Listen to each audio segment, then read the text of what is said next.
পরিষ্কার গায়ে কাটা দেয়। কাজ করো তোমরা।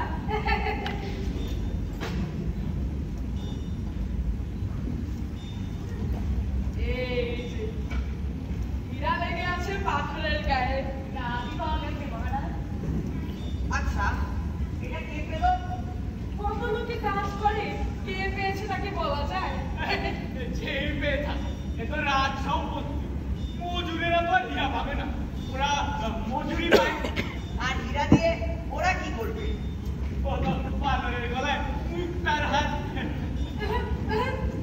মজুরকে হেও জ্ঞান করো না, কাজ তো করে ওরা। খুব পরিশ্রমের কাজ। তা তো বটে। আচ্ছা ভাই, তোমরা যে কাজ করছো তাতে কষ্ট হয় না? কি গো, কষ্ট হয় না? হয় না। কি ভাই, সম্পদ ভেঙে যাবে। সাবধানে সাবধানে। কি গো, কষ্ট হয় না?